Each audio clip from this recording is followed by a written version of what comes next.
Rebondissement dans le rapport de l'IGF sur le contrat sino-congolais. Les experts du panel de la société civile ont relevé 6 éléments du rapport et conclu qu'il n'existe aucun élément technique pour pouvoir prouver que les parts de la Gécamine sont minorisées. Aussi, ils soutiennent qu'une conclusion active et précoce ne vaut pas son pesant d'or, étant donné que ce projet dure 25 ans et la production n'a commencé qu'en 2015.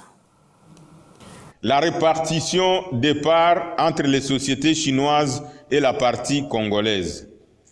La supposée sous-évaluation des jugements de la Gécamine. La disproportion entre les montants décaissés et les ouvrages livrés à la République. La surfacturation des travaux réalisés durant la première phase d'exécution.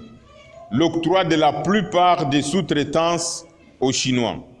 Le non-respect des règles sur la passation des marchés et les manques à gagner suite aux exonérations accordées aux entreprises chinoises.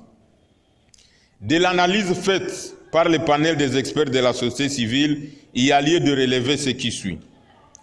Il n'existe à ce jour aucun élément technique attestant que les parts de la Gécamine ont été minorées en comparaison avec d'autres conventions minières existantes. La conclusion hâtive sur le bilan de ces contrats ne devrait pas être au rendez-vous étant donné que celui-ci avait été conclu pour une durée de 25 ans.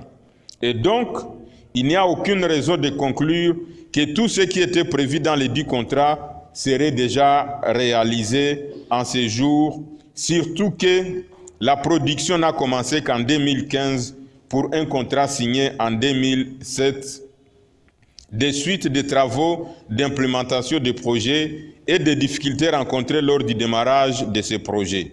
Il y a lieu de noter que malgré cela, 10 000 emplois ont été créés dans le cadre de ces contrats et l'on peut capitaliser également la réalisation de quelques ouvrages à Kinshasa et à Kolosi qui aujourd'hui connaît son essor.